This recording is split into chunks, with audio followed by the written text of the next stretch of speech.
आता राजा पकडला जाणार। कर्नूलचा सिंह म्हणायचे सिद्धीला, मैं लावूंगा उस शिवाजी को जिंदा या मुर्दा लावूंगा।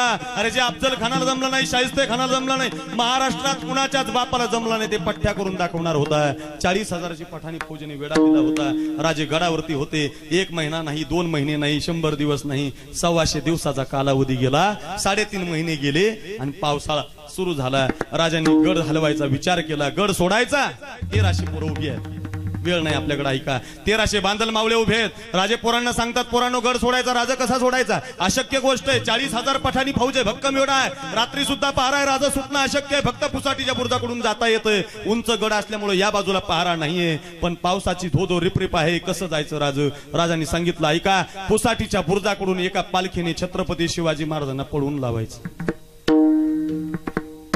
आणि एक पालखी तिच्यामध्ये शिवाजी राजे बसून सिद्धी ज्वारच्या शामियान्यात शरणांगतीला पाठवायची।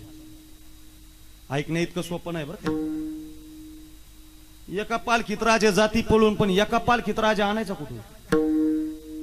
2 पालख्या काढायच्यात पोरांनो। एका पालखीमध्ये शिवाजी राजांना 350 मावळे घेऊन पळून लावायचे। एक पालखी पुसाटीच्या बुरुजाकडून पळून लावायची आणि एक पालखी सिद्धीच्या शामियान्यात शरणांगतीला पाठवायची।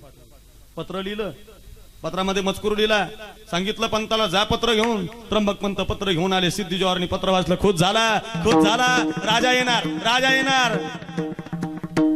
थोडासा हलका वेडा झाला त्याचा आणि राजांनी पुसाटीच्या बुरुजाकडून पळ काढण्याचा विचार केला आणि एक पालखी सिद्धीच्या शामियान्यात। ऐकणं इतकं सोपं नाही पोरांनो। अरे एक पालखी पाठवायची सिद्धीच्या जोहार, पण कुठून आणायचं? राजे 1300 बांधल मावळे उभे। 1300 पैकी राजाने एका पोराला हाक मारली।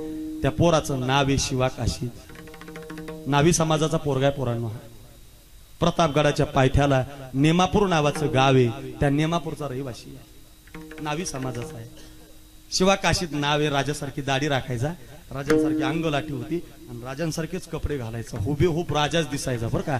राजे जर गडावर नसतील तर बाकीचे मावळे त्यालाच खुश व्हायचा, मी राजांसारखा दिसतो, माझा चेहरा राजांसारखा आहे, देवाने मला राजांसारखं बनवलं। आज त्याला राजांनी जवळ बोलावलं, शिवा काय राज, गड सोडायचा बघ शिवा। आडलंय कुठं राज? शिवा गड सोडायचा, आडलंय कुठं राज? शिवा 2 पालख्या गडावून काढायच्यात बघ, एका पालखीमध्ये आम्ही पळून जाणार आहोत, एका पालखीत शिवाजी हवा, आडलंय कुठं राज?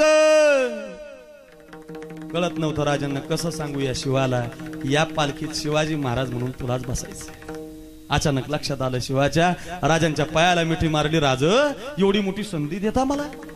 राज 2 तास का होईना तुमचे कपडे घालायचं भाग्य मिळेल राज मला, 2 तास का होईना शिवाजी महाराज म्हणून जगायला मिळेल राज मला, द्या एवढी संधी मला राज, द्या एवढी संधी मला। अरे कुठून आणले असतील राजांनी पोरं? अरे दादोजी कोंडदेव राजांचे गुरु नव्हते आणि शिवाजी महाराजांची जन्मतारीख हीच, याच्यापेक्षा भांडण करत बसण्यापेक्षा अरे हे